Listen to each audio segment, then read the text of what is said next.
Husband forced me to have a home birth against my will even though I begged him to take me to the hospital. So I suffered in labor for 3 days crying while he and his mother completely ignored me. Hi everyone. Our daughter is now 8 weeks old, so obviously this whole argument has gone on a very long time. We both have been holding grudges and neither of us think that we are wrong. My husband does not know I am posting this, so I'm going to keep it as anonymous as possible. So when I got pregnant with my daughter, my husband started and immediately telling me that I should have a home birth. I really do not know why he was so adamant on it, but he was. At first, I brushed him off and told him I would think about it because I was only 6 weeks pregnant, and the birth seemed so far off. Of course, it came quickly, and my husband would literally speak over me at doctor's appointments when my doctor would ask if I had a birth plan. This caused a few arguments between us in those 39 weeks of pregnancy, but I never really changed my mind. Eventually my husband's mother sat down and talked to me, and she told me all of the reasons why they did not want me to go to a hospital for the birth. I expressed my concerns about, safety of the baby and myself, but just like my husband, she brushed me off. I ended up telling my husband that I would take myself to the hospital when it was time and that I did not want a home birth. He acted as if he didn't hear me. We met with a doula who was also very pushy. I felt overwhelmed and not supported at all. I was 36 weeks at that point. So, when I went into labor, I was 39 weeks, and I begged, absolutely begged my husband to take me to the hospital where my doctor is. He wouldn't. He spoke to me condescendingly and called the doula instead. I was in labor for about 3 days, active labor for around the last 22 hours. I cried the whole time. I just felt something was wrong. I was scared and oftentimes they left me alone. The doula told me that if active pushing and labor reached 24 hours, I had to go into the hospital. I remember thinking that I could not decide which was worse, staying in labor for another 2 hours or having my baby right there. When she was finally out, I don't even remember wanting to hold her. I just remember crying out of relief. Obviously, I am okay now, but I did not have a good experience. On my first appointment after birth with my doctor, she was very shocked I had the baby. She was concerned. I was so upset. I told my husband that he absolutely ruined it for me. I truly never want to go through that again. I hear mothers say that they forget all the pain the second they have the baby, but I didn't. I love my daughter so much, but it was horrible, and it was entirely his fault. So, I told him that, several times. He rolls his eyes every time and tells me how mothers are strong and how I'm not trying to be strong. I told him that if we ever have another baby, which he wants, that I will never do a home birth ever again. His response is, "We'll see." I cannot possibly be TA here, can I? Everyone around me is acting like this is so normal, but it's not. Is it? Update 1. I was trying to decide whether or not I should update about this situation, but I am really moved by the amount of support that I got from you all. This is mostly just to say thank you. Yesterday I posted this, thinking maybe about 10 people would see it, comfort me, and that I would feel better. Obviously quite a bit more have seen this and said a lot more than just comfort. Thank you all so much for the kind words, and I even want to say thank you to the ones who were not so kind because you still thought about a stranger enough to type words out to me, and that is very moving to me. So thank you. Also, this is 100% real, although I wish it weren't. I answered a lot of, understandable, questions people had about this. I know that people think I am in a cult or something, and while that is certainly not true, religion does play a big role in all of this. People kept asking our ages, and I did say in the comments, but I am 21 and my husband is 30. We have been married for 3 years. Anyway, all of this is to say that I really am okay, and I'm going to be okay. Also, I do not have a fear of my husband finding this post because I do not even think he knows what Reddit is. Yesterday, I was planning on leaving. I truly had no idea what to do or how to do it, but I did want to leave. I still do. I know that means my life will be hard, but I truly wanted the best for my daughter, and I still do. This afternoon, however, I found out I am pregnant again. I am not sure what I'm going to do now. I don't know how I was supposed to take care of one baby financially. I can't take care of two. So once again, I am stuck. What will happen or what I will do or what my husband will do, but either way, I am so thankful for the people under my originally post. Please do not worry too much about me. Update 2. Hello. I'm not sure if anyone remembers me or my post from about a year ago. I logged off there at the end because people were accusing me of making it up or being a fake account because someone commented something on the post. I can promise you it was never fake. I'm still here a year later. I really honestly just remembered this account, and I remember so many of the kind messages I got both on the post and on chats. I just wanted to say thank you. I'm away from my ex-husband. You guys helped me open my eyes to so much worse things he was doing than what I posted about. I have 2 daughters now and I just can't imagine raising either of them with a man like him. And without you guys or the post, I would have done it. So thank you. I am now 22 years old and I shiver to think about the fact that I probably would have spent the rest of my life with him. If you're a young mom like me, please trust me that you can do it. Truly from the bottom of my heart, thank you. This is a silly website and it was a moment of desperation for me, but it changed my life. And if you're a woman sitting here reading this thinking there's no way you'll ever get away from your person, just remember that 1 year can change your life. Just read my posts from a year ago and chose a better life for yourself and for your babies. They deserve it and you deserve peace and happiness. Thank you again. Comments where Op has replied. Comment 1. I remember your post and you saying if you ever had another child you wouldn't do a home birth again. It sounds like you had another daughter. Were you able to get away from that monster in time to have a better birthing experience this time around? Oop, yes, I was pregnant when I left, but I had my second daughter at a women's hospital. It was an amazing experience. I don't want anyone to be scared because of my story. Babies are wonderful. Comment 2. Please tell us, did you end up reporting him for deprivation of liberty and the doula for unsafe practices? Oop, yes. Next story. Every morning I wake up to roosters crowing in the sunroom, step over dog poop in the bedroom, and live with chickens, rabbits, birds, and swarms of flies because my wife keeps hoarding animals and refuses to stop no matter how much I protest. It's 6 a.m. and the roosters have been crowing non-stop for the last 2 hours in our sunroom adjacent to our bedroom. I'm now sitting in the basement as flies swarm around me and I've given up swatting them because there's too many to bother. The basement is the area of the house with the least amount of flies. On top of the rooster noise is the cackle of male quail that reside in our living room. They live in the base of 3 cages that are filled with budgies and cockatiel. When I wake up I remember to put on my slippers and I hope I get to them before stepping in dog urine or fresh dog shit. Our carpet in our master bedroom is saturated in dog urine with many spots that haven't dried out yet. Yesterday, my wife bought our daughter a new tortoise and a frog. The tortoise will be added to the aquarium with our bearded dragon. The bearded dragon, which is free to roam the house because my wife feels it will be happier. It is free to poop on our furniture or floor or where it was left out last. As I sit here in my basement, the one place where I do not allow any pets, I'm listening to a rabbit thumping its paws on the floor above me, or it's the sound of it biting and ripping apart our wall or furniture. I'm not sure which noise it is, but I don't care anymore. We have at least 6 rabbits. Their little claws make a loud scraping and tapping noise as they scurry and hop across our laminate floors. The main level of our home is littered in rabbit droppings. The droppings get pushed to the side as our 4 children and us inadvertently kick them around while walking through the main level of our home. The dogs won't likely get let out this morning to go to the bathroom. The smaller dog doesn't even obey the command to go out anymore. He just stares at you confused by your directive. If he does go outside, he just comes back in to find a place to shit and pee in one of our bedrooms. Our backyard doesn't have much dog shit because it's mostly in our bedrooms. It will stay there for days on end because there is no expectation that it shouldn't be there.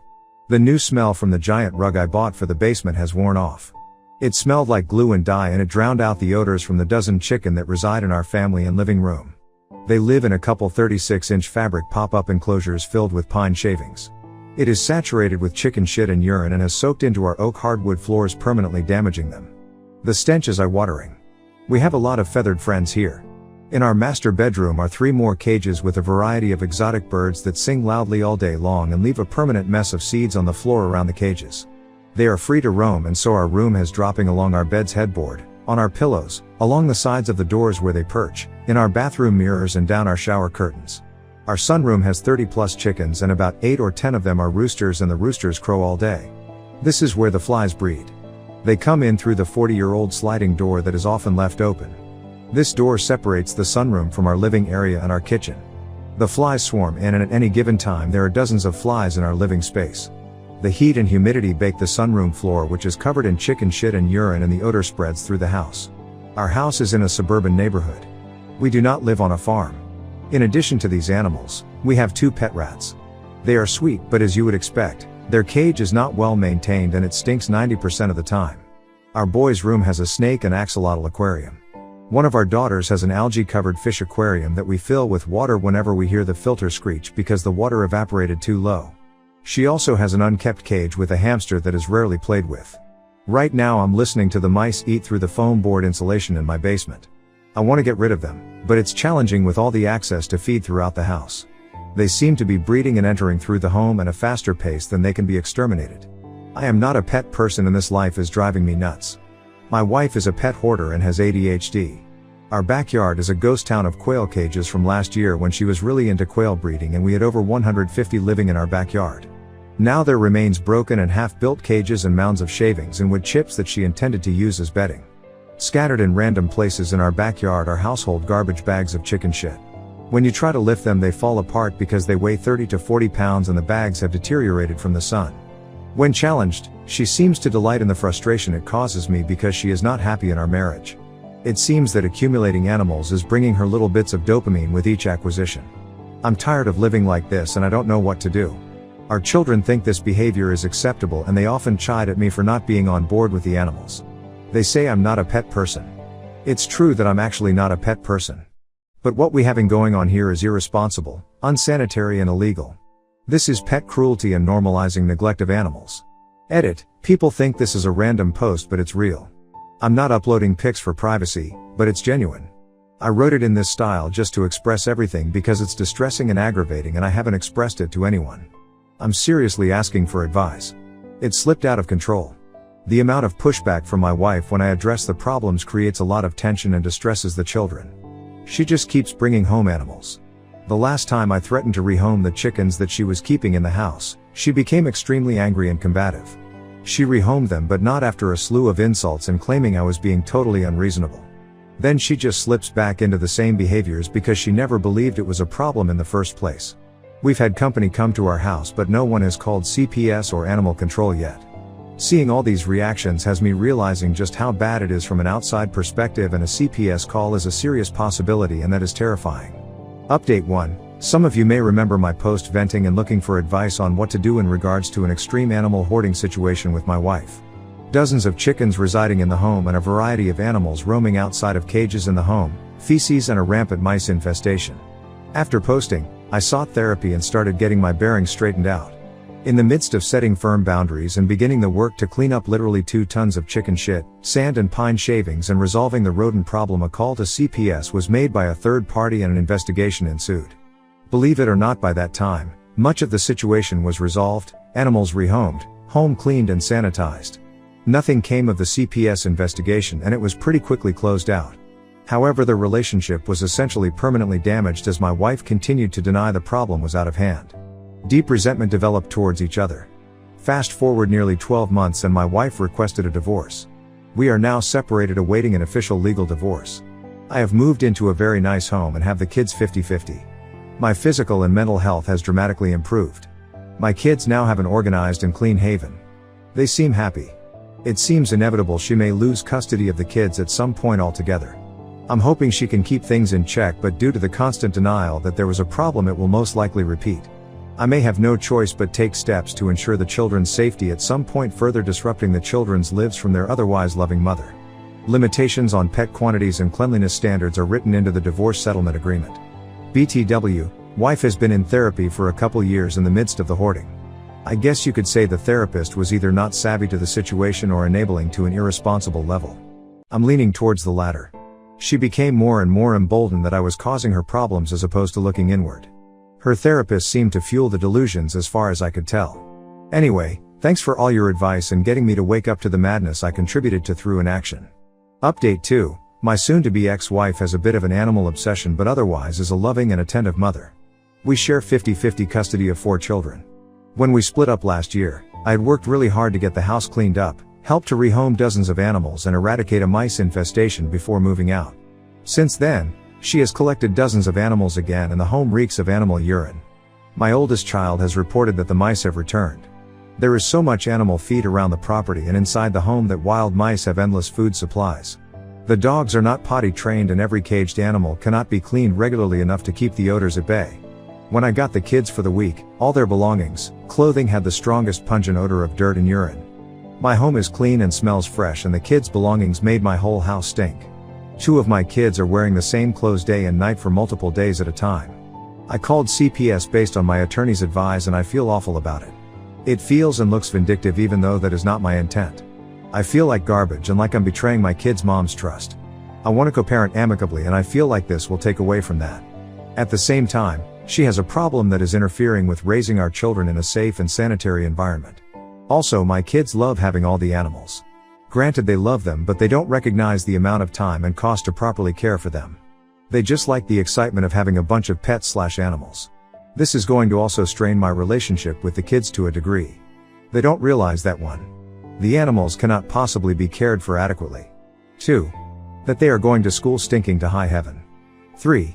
That the home is a health concern for them. 4. They see me as the mean dad that wants to take away all their precious animals which are a part of the family. Part of me is just scared of the my STBXW. Like actually afraid for my safety lol. I don't know if she knows yet, and part of me wants to go over to her house and help her again clean up and tell her again to rehome the animals. I know this is not realistic as it was the primary source of our arguing in our home when we were together. I told her before moving out that I would always expect that her home be sanitary and not overrun by pets again, but that I would be amicable and fair in our divorce process. Now it just feels like I'm being petty in the process of a difficult divorce, even though logically it's not true, but I can't help shake a yucky feeling about calling CPS. Update 3. I continued feeling uneasy all day and a bit panicked that before CPS came that she would be able to conceal, hide or talk her way out of the situation. I started feeling like I would come out looking worse and the kids would not get a clean home out of the call. CPS talked to all of my kids while at school today. My 3 little ones all reported that they are all fine from what I could tell. I did not pry or ask for more details of their conversation, but just generally asked if the interview was okay and how they felt about it. They all seemed fine and like it was discreet and no big deal. However, my oldest child's visit from the agent was separate as he goes to middle school. He spilled all the beans and complained heavily about the unsanitary conditions in great detail. I did not tell him, warn him or coach him in any way whatsoever. In fact, I try to not even complain about the home to them as there is nothing they can do about it and it therefore would not be helpful. It would only cause them stress. He detailed that he asked his mom to buy a new $10 shirt and she told him no, she doesn't have the money. He then told the CPS agent that 2 days later, he saw her come home with tons of new chickens and animal supplies. Ouch. I'm saddened that he has been living in those conditions. I feel bad that their mom was probably humiliated by that story being retold to her. My son corroborated every complaint. The only reason I know what he told the agent was that their mom called him tonight and was quizzing him on his interview. I overheard everything he said as I was cleaning the kitchen and he was right there boldly telling his mom all the things he told the agent. I didn't even know he was interviewed today as we had a full afternoon of driving to kids' activities and making dinner, rushing to do all the parenting things. Anyway, I am relieved that there was corroboration and it sounds like this may light a fire under their mom to again make some changes. I feel like this could end up being a regular cycle in the years to come. I hope she hangs in there, finds the courage to recognize there is a legitimate issue and work to get better.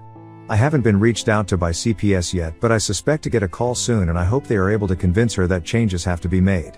Comments where Op has replied, oops comment, over 3 years since last update. This is challenging and I don't have a perfect answer, but I do have experience with this same issue. My kid's mom had dozens of animals, including birds not in cages, that were not potty trained, not properly cared for nor cleaned up afterwards. When I would pick up my kids, they would be wearing the same clothes as they were dropped off in a week earlier. My entire home would smell like urine just from their belongings they would bring over. It was sad, alarming and maddening. It left me with no choice but to get authorities involved. The problem is that the co-parent may not see it as a problem, so they may villainize you for raising an alarm. If there is any way to amicably have a conversation about your concerns for your children's health and social well-being, then do it. I would exhaust myself trying to first have conversations that express concern. If changes are not made, I would escalate it to let them know that the kid's health is a concern and you may make a call to authorities if needed. Just bear in mind this escalation that will result in permanently affecting your co-parenting relationship. They will likely retaliate, become more difficult in every way possible. It's easier for people to react in this way than to get proper mental health and take accountability. I'm about 3 years from when the situation was at its worst and I don't regret calling authorities.